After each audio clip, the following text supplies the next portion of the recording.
Now, in this module, let's talk about how to build a funnel for buyers' traffic. You may ask, why a funnel? Well, let me tell you why. I believe the majority of you are struggling with low traffic and weak conversion problems. Is that right? Are you struggling with getting traffic to your website or converting that traffic when it shows up? You think that you're losing your buyers, wasting your opportunities, or whatever it is. Let me tell you this. These are just symptoms of a much greater problem. What is the problem? You've guessed it right, a funnel problem. So, without further ado, let's get started. Okay, there's this one step that I want to remind you to take before you can grow any company. Now, what's that first step? The secret formula. Let me tell you the 4 questions that could solve your problems. First of all, ask yourself, who is my dream client? Who do I want to work with? Who do I want to attract?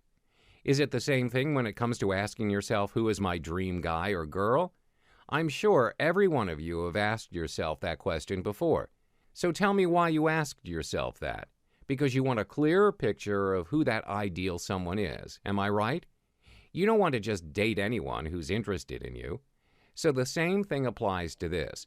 You have to ask yourself, who is your dream client? What are they passionate about? What do they look like? What are their goals, dreams, and desires in life? List out the characteristics of your dream clients. It would be even greater if you could just find a few physical pictures to represent them. I know this may seem a little silly, but it does magic. Go through this short exercise yourself to find out how impactful it is. After doing that exercise, you already know who you're trying to attract. So the next thing to ask yourself, where can you find them? Where do they hang out online? Are they on Twitter or Facebook? What blogs do they read? What groups are they a part of? Then just list down a few of your dream clients that you think might be hanging out online. The third question you have to ask yourself is, what bait will you use to attract them? It could be a DVD, a CD, audio recording, or a physical book. Anything your dream customer would like or pay attention to. After all, this is the whole point of using a bait, right? You want to attract your customers to buy from you. Therefore, it's important to know what your customers want. You have to create the right bait. There's one thing about human beings. We all love results. People really don't care about the process to get there. People want to see the end results, am I right? So the last step you have to ask yourself, what results do I want to give them? Now that you know who your dream clients are, where they are, you've got the perfect bait. Now it's all about the results you can offer. What then would you do to guarantee their success? It is very important. It is where you want to take them. I know this is a really simple exercise, but I just want you to take a few minutes now and really answer those 4 questions. Now let's talk about value ladder. Why value ladder? Because it's an essential ingredient for the sales funnel. Remember talking about the funnel problem in this previous module? So in order to start working on a sales funnel, you have to build out a value ladder. Don't worry, it's very simple. All you have to do is to think a little harder, be more creative and innovative. Just some simple steps and you can double or triple your sales. How great's that? Are you excited to know more about this? Let me explain how a value ladder works. It's pretty much like a ladder if you see how we structure it. Basically, the vertical axis shows the value of the product or services that you'll be providing, and the horizontal axis shows the price. And of course, you want to bring your dream client to the top right-hand corner of this graph. It's where the highest value is provided, which means it's also where you can charge the highest. However, in order to attract your dream clients to reach the top, you have to make sure you're using the right bait. So ask yourself, what do my customers want? What can I offer them to make them ascend the ladder? If you do it right, you'll be able to move your clients to high-end services. The higher the value you're able to provide to your customers, the more you can charge. Oftentimes, people focus so much on the front-end products, but they neglect the back-end products. Remember, both are equally important. You don't want to lose your customers after purchasing just one of your products. If you want to beat out your competition, you need to construct a solid value ladder. Have you ever come across a product you really like, but you ended up walking away because it was too pricey? I believe we all have. For example, fine dining. Not everyone can afford it, and it's pretty obvious that they are only targeting the high-income people. Hence, we can come to a conclusion that the highest level service might not be the best fit for all people. You need to provide a wide range of offers so you get to attract more customers. You need to be different from the rest. You need to build a deeper funnel with more offerings. To put it simply, you need to build a funnel that will help you do two things. Firstly, you try to attract as many customers as possible. You provide value to each of them at the unique level of services at an affordable price. Customers are willing to purchase as long as they like you, see the credibility in you, and the value in what you're providing. Secondly, you target different groups of people. You target the ones who can ascend the value ladder where you provide the most value and make the most money out of it. These are your dream clients, and you don't want to just offer them one front-end product and bid goodbye to them. A buyer is always a buyer. Once they buy from you, they are going to keep buying as long as you can provide them value. Now, let me walk you through the process. As you can see from the diagram, the funnel, it consists of different steps. A funnel moves people through the sales process. Above the funnel is your potential customers, and they're entering as your traffic. At the top of the funnel is the bait you use to attract your customers. It's important to get the bait right, to know what your customers really want and pay attention to. In this step, you have to start placing ads featuring your bait and attract your potential customers. Next comes your front end. It's where you'll start selling your products. Potential customers will start raising hands, and a certain percentage of your traffic will purchase your offer. However, you do not stop there. You continue to move to the next step in your funnel. Introduce the next product or service in your value ladder. As you move down your funnel, you'll have to keep offering more value in your products or services. This is how you attract people to buy. Ask yourself, if you do not see any value in the products or services you purchase, would you still spend money getting more? Of course not. Hence, the key factor is to keep offering values and charge higher prices. As you move down your funnel, there will be lower percentage of customers attracted as compared to the front end. It makes sense, right? Although the value you offer increases, not everyone is willing to pay more, right? Trust me. Continue offering more values and charge more prices as you move down the funnel. At the end of the day, what matters? Attracting your dream clients, am I right? Now, in this module, we'll talk about pre-framing. It's important for you to know the concept of pre-frame because each step in a funnel is a pre-frame for the next step. Now, for those who don't know what a pre-frame is, I'm just going to briefly explain what it is. Pre-framing is a really powerful tool that allows you to let someone know in advance what is going to happen. There are no limitations to this. You can have unlimited potential with this tool. Now the next question you may ask, why do you need to pre-frame? How can it help me solve my problems? Well, let me ask you a question. What do you think your initial action would be if you are faced with something new or something that makes you feel uncertain or uncomfortable? To reject, am I right? What about another scenario? Have you ever been dragged to an event, a party, or a seminar? You're there just because your family or friends want you to. You have no idea what to expect. You have no idea what's going on. How do you feel? Uncomfortable? Kinda lost? This is why you need a well-done pre-frame. A well-done pre-frame can eliminate potential doubt, hesitations, objections, disagreements, etc. With a pre-frame, you are giving yourself the advantage of handling challenges while they are small or even non-existent. Therefore, this tool should be used in every step of your funnel so that you can build relationships and get visitors to continue to buy from you. Building relationship is essential because people usually buy from people they like or trust. Now, that being said, it could also skyrocket your sales, whether it's the products or services you're selling. So if you spend time and effort on this, the results will follow. After all, you want to focus on the process to bring the best outcome, don't you? Now, here's my scenario that I want you to picture yourself in. If you know that you want to sell a product at a price that is slightly higher than the market price, what should you do? Pre-frame. You've guessed it right. You should bring it up first so that you can pre-frame it and allow your buyers to know in advance. Assume your buyer is a sharp business person. He must have done his homework to market research and knows what you're selling at a higher price as compared to your competitors. So how should you pre-frame it? You should tell them in advance that you know you're selling at a higher price, but you have to tell them how you're different from the rest. Can you provide more values, or is there any special packages, etc.? Because you started with pre-frame, it is more likely that the buyer will respond the way you want her to. And that's the state of mind you place someone in as they enter the next step of your sales funnel. Now that you understand pre-framing, I'm going to guide you through the 7 powerful phases of a funnel. First of all, you have to examine the mindset of the traffic before it reaches your site. In other words, you have to determine the traffic temperature. I know many of you have only paid a little or no attention to this, but it's important to know which of the 3 levels of traffic that come to your website.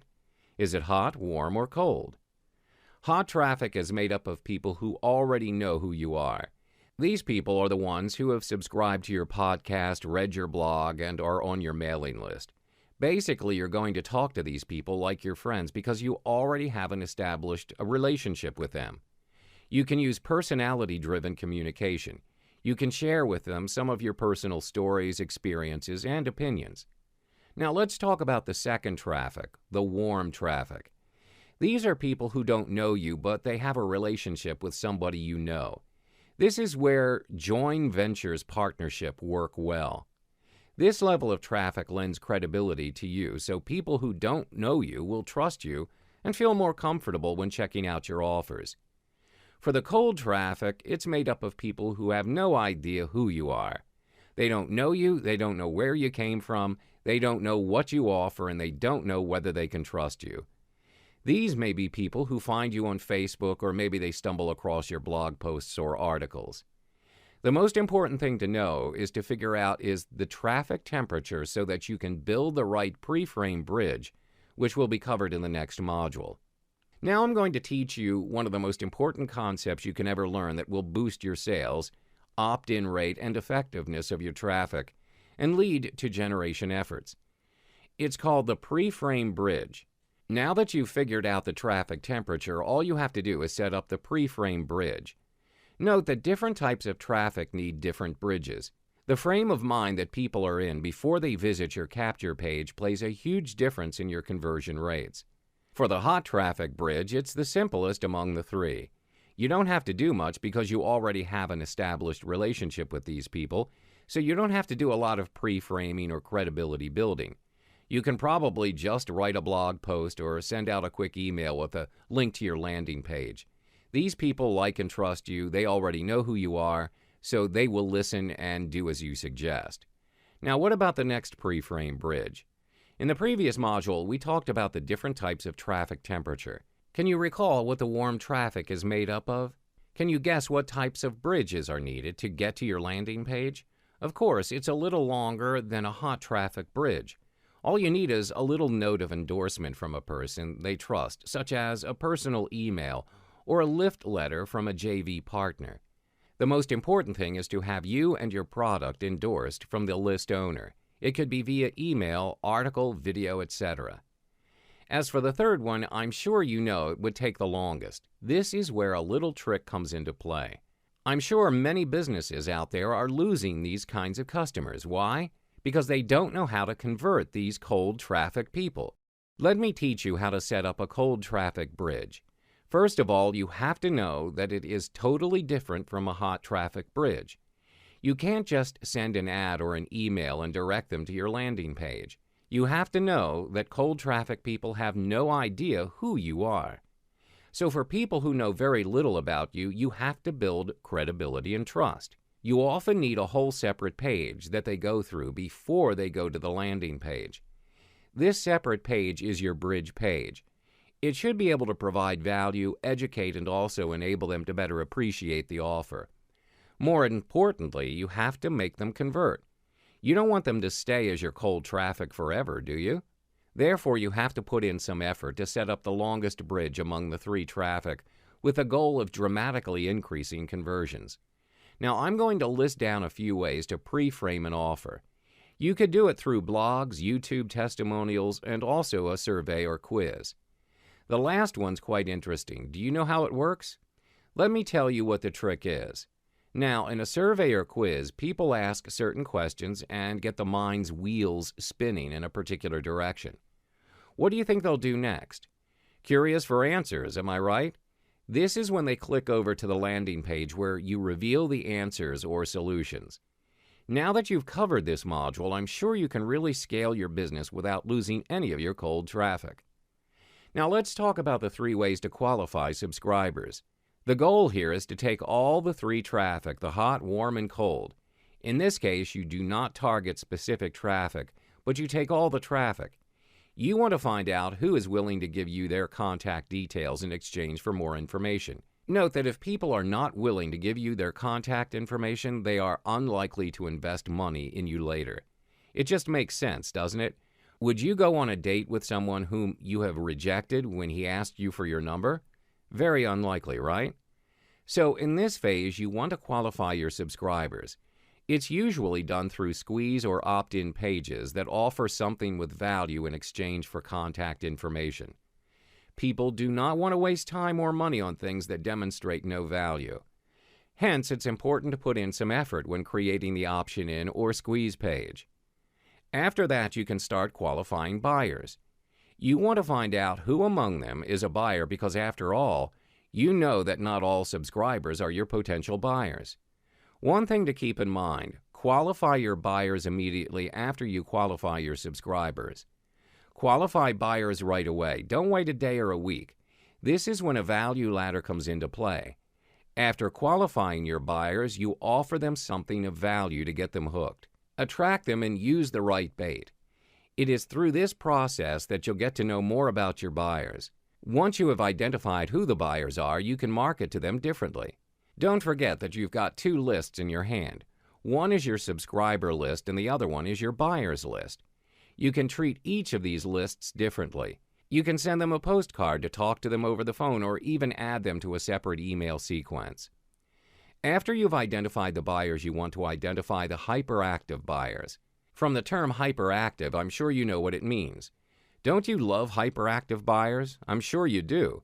So you have to identify these kinds of buyers as quickly as possible. You don't want to lose this opportunity to attract such buyers. These are the people who are in some kind of pain and are willing to buy more than one thing at a time to alleviate that pain. You must identify your hyperactive buyers. Know who they are and treat them differently. Increase the chain of upsell. Ascend them through your value ladder. By identifying these kinds of buyers, your sales will definitely skyrocket.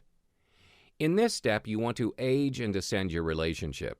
Now, at this point, value ladders become really important. You want to provide value and help people with whatever you offer. You want them to see the value you're providing so they'll keep coming back to buy from you, again and again. The goal is to move them up your value ladder to the very top. The last phase is to change the selling environment. You have to change accordingly. You just can't stay in your comfort zone. There are times when you have to just pick up the phone and sell over the phone or direct mail. It's even better to sell it through a seminar or live event where you get to see each other face to face. You can have the benefit of live feedback and overcome any objections. This usually applies to selling high-ticket products. Ask yourself, would you click a buy button for a $20,000 product that you see on a sales letter? Of course not, right? So when you change the selling environment, you can communicate at a different level. The best thing about this is that you get to ascend people up your value ladder, eventually ascending them to the very top level.